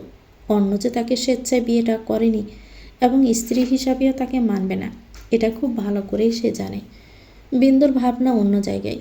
কেউ না জানলেও সে তো বিবাহিত, আর স্বামী স্ত্রীর মধ্যে সম্পর্ক বৈধ থাকা অবস্থায় অন্য কারোর সাথে বিয়ে সম্পূর্ণ অবৈধ। ইসলাম কোনো মহিলা তার স্বামী জীবিত থাকা অবস্থায় দ্বিতীয় বিয়ে করতে পারে না। এটি স্পষ্ট হারাম এবং ইসলামে কঠোরভাবে নিষিদ্ধ। এই বিয়ে না আছে বর্তমান আর না কোনো ভবিষ্যৎ। কি করে বেরোবে বিন্দু এই মিথ্যের বিয়ে থেকে? এভাবে কিভাবে সে চলবে? সমাধান তো একটাই, অন্য কি তালাক উচ্চারণ করবে? নিজের ভাবনায় নিজেই চমকালো বিন্দু। তালাক শব্দটা মস্তিষ্ক ধারণ করতে সর্বাঙ্গ অদ্ভুতভাবে চাকুনি দিয়ে উঠল মেয়েটা। সে উঠে দাঁড়ালো। পা দুটো কেমন যেন শক্তিহীন হয়ে পড়েছে। অস্থির আর অস্থিরতায় বুক কাঁপছে। বিন্দুকে অর্ধেক খাবার খেয়ে উঠে যেতে দেখে মীরা জানতে চাইলেন, না খেয়ে চলে যাচ্ছ যে, খাবে না? বিন্দু নিজেকে স্বাভাবিক দেখানোর চেষ্টা করে নিচু গলায় বলল, টায়ার্ড লাগছে, তাই রুমে যাচ্ছি। সময়টা বিকেল। বিন্দুকে নিয়ে শপিং করতে এসেছে রুহি। দুই বোন অনেক কেনাকাটা করলো ঘুরে ঘুরে। গ্রামে থাকতে তার পরীক্ষার রেজাল্ট প্রকাশিত হয়েছে। বেশ ভালোভাবেই ফলাফল করেছে সে। গত রাতে সাজ্জাদ রেজা বলেছেন আগামী শনিবার ভদ্রলোক নিজেই তাদের কলেজে ভর্তি হওয়ার জন্য নিয়ে যাবে। সেই উপলক্ষে এই কেনাকাটা। ব্যস্ততার কারণে মীরা আসতে পারেনি। সঙ্গে এসেছে অর্ণ আর সাদি। তারা আছে হয়তো আশেপাশেই। এই জন্যই মেয়েটা একটু শান্তিতে কেনাকাটা করতে পারছে। বেরোনোর সময় হঠাৎ বিন্দুর চোখ আটকে পড়ে একটা দোকানে। দোকান ভর্তি হরেক রকমের কাঁচের ছড়ি। বিন্দু রুহির হাত ধরে সেখানে টেনে নিয়ে যেতে যেতে বলল, ইস কি সুন্দর ছড়ি, চল না দেখে আসি। রুহি বিন্দুর হাস্যোজ্জ্বল মুখশ্রী দেখে হাসল। মেয়েটার মনে ছড়ির প্রতি অদ্ভুত এক টান। ছড়ি পড়তে সে বড্ড ভালোবাসে। দোকানে 14-15 বছরের একটা ছেলে। বিন্দু কাঁচের গ্লাসের মধ্যে গুছিয়ে রাখা ছড়ি দেখিয়ে বলল, ওই নীল রঙের ছড়িটা দেখান তো ভাইয়া। ছেলেটা ছড়ি এনে দিল। খুব সুন্দর ছড়িগুলো, একটার একটার সাথে লেগে ঝনঝন শব্দ তুলছে। হাসির ঝর্ণাধারার মতো বিন্দু বলে উঠল, পড়ে দেখি। দেখুন আপু, সমস্যা নাই। দোকানের কথা শুনে বিন্দু ব্যস্ত হাতে ছড়ি হাতে ঢুকাতে গিয়ে ঘটে গেল বিপত্তি। ছড়ি যে মাপে ছোট এবং জোড়া ফাটা সেটা লক্ষ্য না করে পড়তে গিয়ে অসাবধানতায় ছড়ি ভেঙে বিন্দুর কোমল হাতের পিঠে গেঁথে গেল। মুহূর্তে ক্ষতিগ্রস্ত স্থান থেকে গড় গড় করে রক্ত বেরিয়ে এলো। রুহি হাতের শপিং ব্যাগ ফেলে দিয়ে বিন্দুর হাত চেপে ধরল। রক্ত ভয় পায় বিন্দু। আতঙ্কে তার মুখটা এতটুকু হয়ে গেছে। ছলছল করছে আঁখি পল্লব। কি হচ্ছে এখানে? হঠাৎ পিছন থেকে ভেসে আসা গম্ভীর শীতল কণ্ঠস্বর শুনে বিন্দু ভীত হয়ে পড়ে। রুহি পায়ের দিকে তাকিয়ে অস্থির গলায় বলল, বিন্দুর হাত কেটে গেছে ভাইয়া, কিছু করো। অন্যর মুখটা একেবারেই শান্ত, নির্বাক। সে বিনা বাক্যে এগিয়ে গেল বিন্দুর কাছে। রুহির হাত থেকে বিন্দুর হাতটা নিজের হাতের মুঠোয় নিয়ে ক্ষতস্থান সূক্ষ্মভাবে দেখতে দেখতে তীক্ষ্ণ গলায় বলল, যেটা পারো না করতে আসো কেন, স্টুপিড। অন্য সাফা ধমকে কেঁপে উঠল বিন্দু। অন্যর স্পর্শে হৃদয় যেন অদ্ভুত এক কম্পনে নড়ে উঠল। মেয়েটা তার হাত থেকে নিজের লাজুক হাতটা সরিয়ে নিতে সে মাথা উঁচিয়ে চাইল।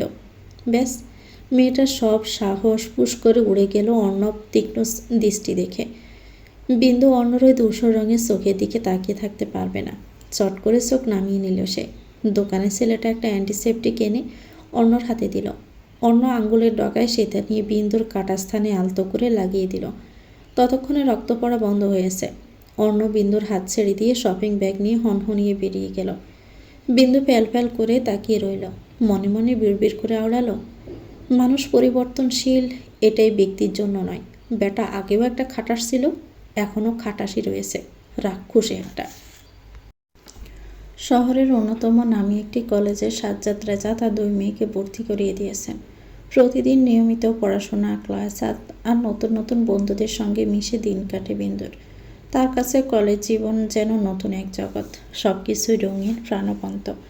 বহু বছর পরে আবারও বিন্দু পেল একটা ভরা পরিবার, যেখানে মায়ের যত্ন, ভালো বাবার স্নেহের কমতি পড়ে না তার জীবনে।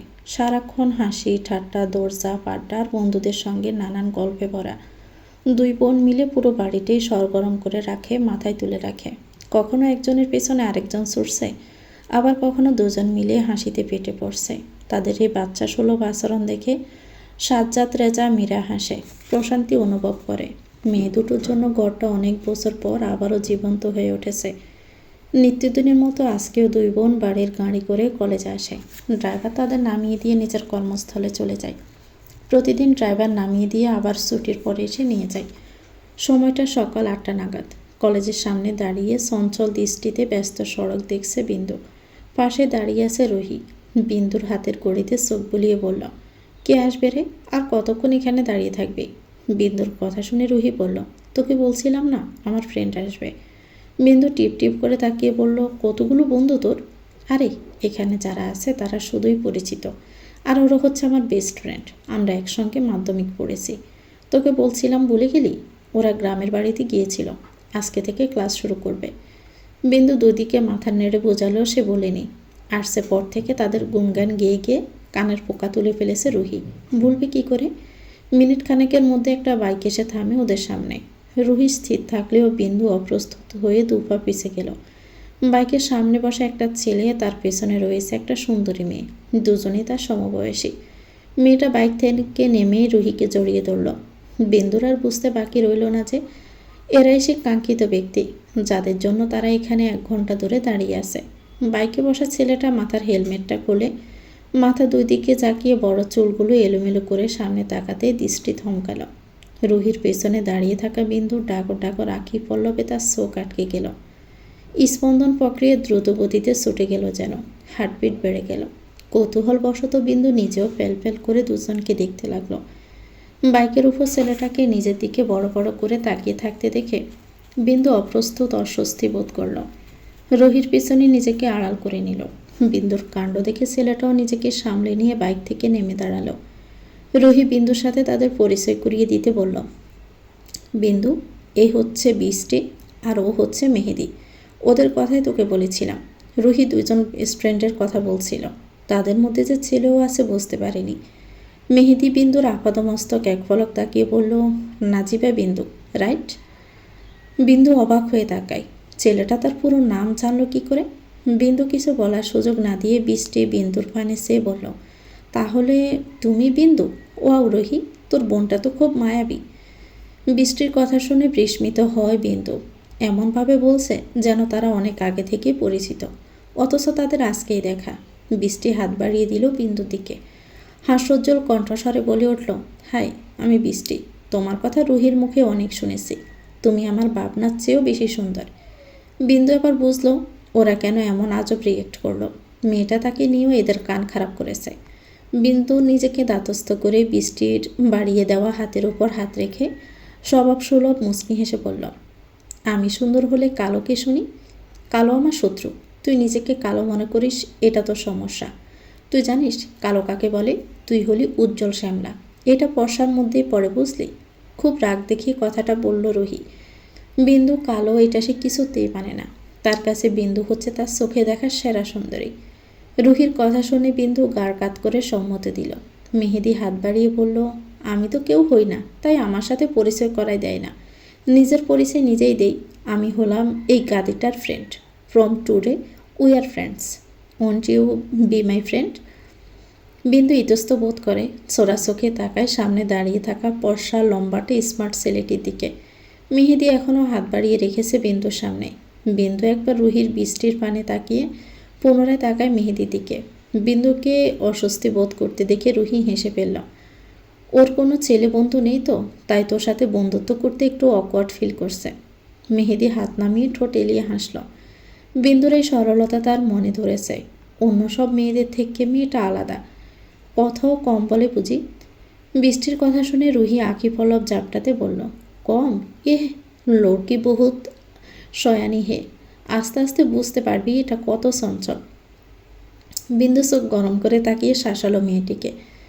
এটা সত্যি, সে কথা ছাড়া 2 মিনিটও থাকতে পারে না। মানছে সে একটু তিরিং বিড়িং করে, তাই বলে অচেনা দুটো ছেলে মেয়ের সামনে তার ফ্যাস্টিস ধরে টানবে?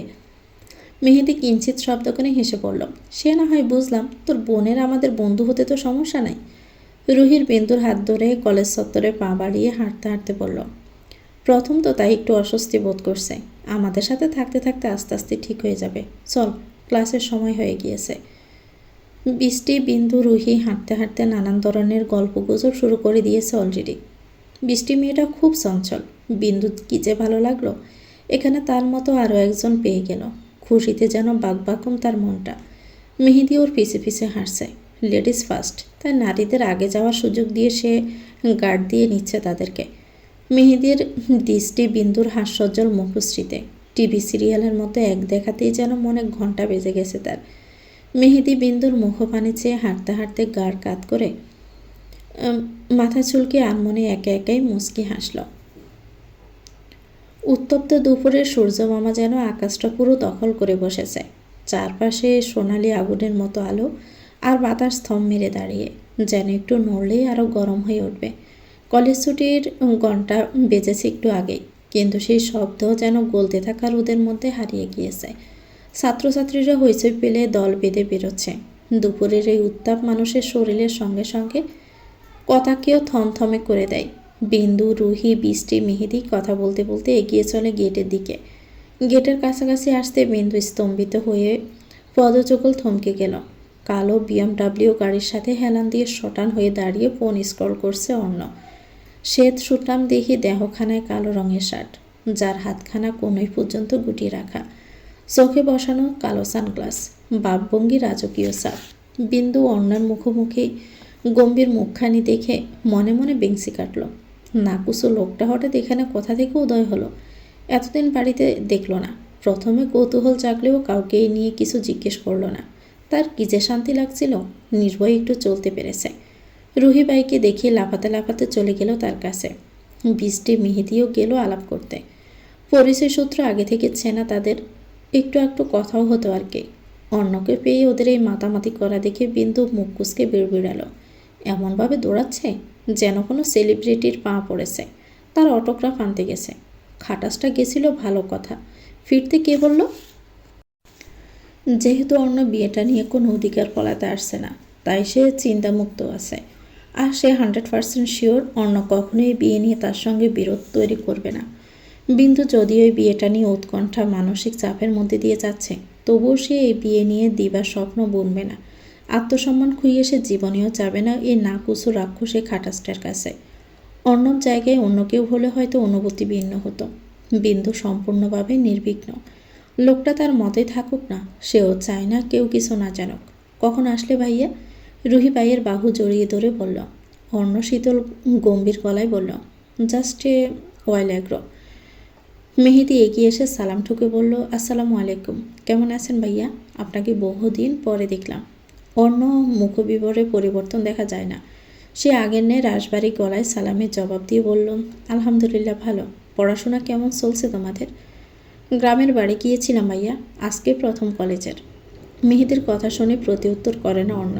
তারাও কিছু মনে করে না। অন্য চরিত্র সম্পর্কে তারা অবগত। লোকটা যে বোম ফুটলেও কথা বলে না, ঢের জানা আছে তাদের। অন্য ফোন পকেটে গুজে গাড়ির ডোর খুলে গাড়িতে চড়ে বসতে বসতে স্বভাবসুলভ গম্ভীর গলায় বলল, রুহানি উঠো। রুহানি উঠো কথাটা মনে মনে আওড়ালো বিন্দু। শখানেক বিংসিও কাটল। খাটাস লোকটা এমন একটা ভাব করছে, মনে হচ্ছে তার বোনটা ছাড়া আর কারো অস্তিত্বই নেই এখানে। রুহি বৃষ্টিতে থেকে বিদায় নিয়ে গাড়িতে উঠে বসল। বিন্দু ওঠার আগে একবার চাইল মেহেদি বৃষ্টির পানে। তারা ওকে হাত নেড়ে বাই জানালো। বিন্দু নিজেও মুচকি হেসে হাত নাড়ালো। অনেকটা সময় একসঙ্গে থাকার দরুন কিছুটা জড়তা কেটেছে তাদের মধ্যে। বিন্দু উঠতে তীব্র গতিতে অভিমুখে ছুটে চলে গেল গাড়িখানা।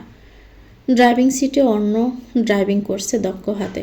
শান্ত নির্লিপ্ত দৃষ্টি তার ব্যস্ত রাস্তায়। পেছনের সিটে বসেছে বিন্দু আর রুহি। বিন্দু চোখে মুখে অন্ধকার। লোকটার আশেপাশে থাকাটাই অস্বস্তিকর। মন খুলে কথাও বলা যায় না। একটা মানুষ যে কীভাবে এভাবে কথা না বলে থাকতে পারে আল্লাহই ভালো জানে। গাড়িখানা শেখবাড়ির গেট পেরিয়ে ভিতরে প্রবেশ করে থামতে চলতে নেমে পড়ল বিন্দু। এতক্ষণে বেচারি একটুখানি মন ভরে শান্তির নিঃশ্বাস ত্যাগ করল। ব্যাগটা কাঁধে ঝুলাতে ঝুলাতে হেলে দুলে চলল বাড়ির ভিতরে। রুহি গাড়ি থেকে নামতে নামতে পিছু ডাকে, আমাকে একা রেখে চলে যাচ্ছিস কেন বেয়াদব সেমরি? কে শুনে কার কথা? সে অলরেডি ভিতরে প্রবেশ করেই ফেলেছে। বিন্দু লিভিং রুমে পা ফেলতে অবাক হলো। চোখ চকচক করে উঠল তার। সে এক ছুটে গিয়ে চাপটে ধরল সাজেদা বেগমকে। সাজেদা বেগম হাসলেন। বিন্দুর মাথায় হাত বুলিয়ে দিতে দিতে বললেন, গায়ে পায়ে বড় হয়েছিস, স্বভাব আমাদের সে ছোট্ট বিন্দুই রয়ে গিয়েছিস দেখছি। বিন্দু সেসব কথা কর্ণপাত না করে হাসি মাখা মুখে জিজ্ঞেস করলো, কখন এলে পুপি? কেমন আছো সেটা আগে বলো। আর আমি আসলাম সে কবে? এই তোমার আসার সময় হলো বুঝি? সাজেদা বেগম আর বিন্দু একে অপরের সম্পর্কটা ঠিক রক্তের ফুফু ভাইজির মতো, স্নেহের সম্মানে মরা। ভদ্রমহিলা প্রায় খোঁজখবর নিতেন। তাছাড়া রোকা বেগমের মৃত্যুর সময় গিয়েছেন, তাই বিন্দু তার চেহারাটা বলিনি। ফুফুর স্কুল আছে না, তোর ফুফার শরীর খারাপ, সেও আসতে পারিনি। সাজেদা বেগমের কথা শুনে বিন্দু মাথা নাড়ল। তাহলে ঠিক আছে, নয়তো তোমার সাথে আড়ি কাটতাম। আড়ি তো কাটে ছোট্ট বাচ্চারা, তুমি তো কত বড়। 10-12 বছরের সারফারাজ বেশ কৌতূহলী দেখছে বিন্দুকে।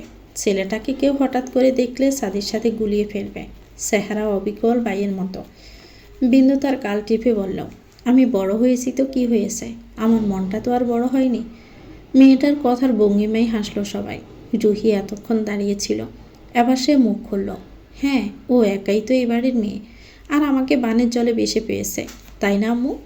মীরা ডাইনিং টেবিলে মেয়েদের জন্য খাবার রেডি করছিলেন। মেয়ের ঢং দেখে সে এগিয়ে এসে মেয়ের কান মলে দিয়ে বললেন, বোনের সাথে হিংসা না, বাদর মেয়ে। দুটাকেই আমি এক পেটে ধরেছি, আমার এক পেটে দুটি রত্ন। রুহি মাকে জড়িয়ে ধরল। মা হওয়া শুধু সন্তানকে জন্ম দেওয়া নয়, মা হওয়া মানে তাকে লালন করা, মমতা দেওয়া, নিরাপত্তা দেওয়া, তার পাশে থাকা, তার কষ্ট বুঝতে পারা, ভালোবাসা দিয়ে মানুষ করে গড়ে তোলা। জন্ম দেওয়া একটা জৈবিক প্রক্রিয়া, কিন্তু মা হওয়া একটি সম্পর্ক, একটি দায়িত্ব, একটি জীবনভর চলমান ভালোবাসা। এই সব কিছুই রুহি পেয়েছে মীরা থেকে। মা মরে গেছে ছোট্টবেলা, যার মুখটাও মনে নেই, আর তার মা, তার পৃথিবীর সব মীরা। বিন্দু মায়ের গায়ের সঙ্গে কিছুক্ষণ লেপ্টে রইল। মায়ের কাছে আসলে তার সমস্ত চিন্তা ভাবনা দূর হয়ে যায়, নিজেকে রিফ্রেশ অনুভব করে। মীরা মেয়েদের তাড়া দিয়ে বললেন, বিড়াল ছানার মতো কসলাস না, আগে গোসল করে খেতে আয় দুই বোন। বেলা তো আর কম হলো না। শোন, গিজারের গরম পানি তুলে নিস, পরে আবার ঠান্ডা লেগে অসুস্থ হয়ে পড়বি নয়তো। তাড়াতাড়ি কর মা। সূর্য ডুবে সন্ধ্যা নেমেছে। আকাশে নরম নীল আর দূষণ মিশে হারিয়ে গিয়েছে। বাতাসে হালকা ঠান্ডা, পাখির ডাক পিস পিস করে দূরে হারায়। ঘর আঙিনায় নরম আলো মিশে দিনটা আস্তে আস্তে বিদায় নেয়। মাগরিবের আজান পড়েছে চারদিকে। বিন্দু, রুহি, সারফারাজ গার্ডেনে খেলছিল। আজানে ধ্বনি শুনে বাড়ির ভিতরে চলে গেল তারা। শীতকালীন সন্ধ্যাটা খুব তাড়াতাড়ি হয়। বিন্দু অজু করে নামাজ আদায় করে ওড়নাটা মাথার শরীরে ভালো করে পেঁচিয়ে নিয়ে নিচে নামতে নামতে দেখে বাড়িঘর পরিষ্কার করছে ঝুমা। সাজেদা বেগম বসে বসে দেখিয়ে দিচ্ছেন। কিচেন থেকে মশলার গ্রান ছুটে এলো নাশা রন্ধে। বিন্দু এগিয়ে গেল কিচেনে। রান্নার কাজে খুব ব্যস্ত মীরা। বিন্দু কিচেনে ঢুকতে ঢুকতে বলল, এত আয়োজন কেন মা, কেউ আসবে নাকি? মীরা ব্যস্ত হাতে গরুর মাংস নাড়তে ছাড়তে বললেন, হ্যাঁ, তো ছোটো ফুপি পুপার আসবে। পড়া বাদ দিয়ে নিচে গুড়গুড় করছিস কেন? কিছু লাগবে? খিদে লেগেছে? কিছু দেব? বিন্দু দুদিকে মাথা নাড়ল। ভালো লাগছে না, তোমার কাছে একটু থাকি। মীরা তাকালেন মেয়ের মুখের দিকে। মুখটা কেমন উদাস মলিন, তার কপালে ভাঁজ পড়ল। মেয়েটা যতটা চঞ্চল ঠিক ততটাই চাপা। দুঃখ ফেলে, কষ্ট ফেলে কাউকে বলবে না, এটা সে ছোট্টবেলা থেকে মেয়েটার মধ্যে বিদ্যমান। তিনি তরকারিতে জলের জন্য পানি দিয়ে মেয়েটাকে বুকে টেনে নিলেন। মমতার গলায় জিজ্ঞেস করলেন, কি হয়েছে মা, মন খারাপ কেন? বিন্দু লেপ্টে রইল মায়ের বুকের ভিতর। হঠাৎ চোখ ছলছল করে উঠল তার। ভাঙা গলায় বলল, দাদিকে খুব মনে পড়ছে মা। বুড়িটার কিছু বছর আমার সাথে থাকলে কি এমন হতো। অনেকটা বছর একসঙ্গে থেকে একটা মায়া অভ্যেস তৈরি হয়ে গেছে। ভদ্রমহিলা মেয়ের মাথায় হাত বুলিয়ে আদর করে দিয়ে বললেন, মানুষ মরণশীল মা, হায়াতের শেষ দিন একদিন আসবেই। কিন্তু দুঃখ, মন খারাপ করা দরকার নাই। আমরা যারা ভালোবাসি, যাদের কাছে মমতা পাই, তাদের স্মৃতি আমাদের সঙ্গে থেকে যায়। প্রতিটি হাসি, প্রতিটি ভালোবাসা সবই চিরন্তন। তাই জীবন যতটা সম্ভব শান্তি আর আনন্দে কাটাতে শেখা উচিত। মীরা থামলেন, পুনরায় বলেন, এখানে একটুখানি দাঁড়াতো মা, আমি একটু দেখে আসি জুমা ওদিকটাই ঠিকঠাক করে পরিষ্কার করছে নাকি। মাঝে মাঝে একটু নাড়াচাড়া দিস, নয়তো নিচে লেগে যেতে পারে। বিন্দু মাথা নাড়ল, কিছু একটা মনে করে চট করে বলল, আচ্ছা দাঁড়াও, এই মুড়ি চানাচুরটা একটু রুহি রুমি দিয়ে এসো, সারফারাজ আছে, দুজনে খাবে নেই। বলতে বলতে মুড়ি চানাচুর বের করে দিল। মীরা সেটা হাতে নিয়ে বেরিয়ে গেল কিচেন থেকে। বিন্দু তরকারি নাড়াচাড়ার পাশাপাশি কিছু সালাদ কেটে রেডি করে রাখে। হঠাৎ ভারী আওয়াজ, পায়ের আওয়াজ পেয়ে পেছন ফিরে চাইল। অন্যকে আকস্মিক কিচেনে প্রবেশ করতে দেখে অবাক বিস্মিত হলো সব। মেয়েটা তড়িঘড়ি করে চঞ্চল কণ্ঠে বলল, হাউ ইমেজিং, গরিবের দুয়ারে হাতি থুক্কু, খাটা আপ বড় লোকের পাড়া। তো ভিউয়ার্স, গল্পটির নাম হচ্ছে নিষিদ্ধ প্রণয়ে, লিখেছেন সুমাইয়া জাওদা। এটা গল্পের প্রথম অংশ। পরবর্তী অংশ পেতে চ্যানেলটিকে সাবস্ক্রাইব করে আমাদের সাথে থাকবেন। ভিডিও ভালো লাগলে একটি লাইক দিয়ে দিবেন, কমেন্ট করে জানাবেন কেমন লেগেছে। আল্লাহ হাফেজ, আসসালামু আলাইকুম।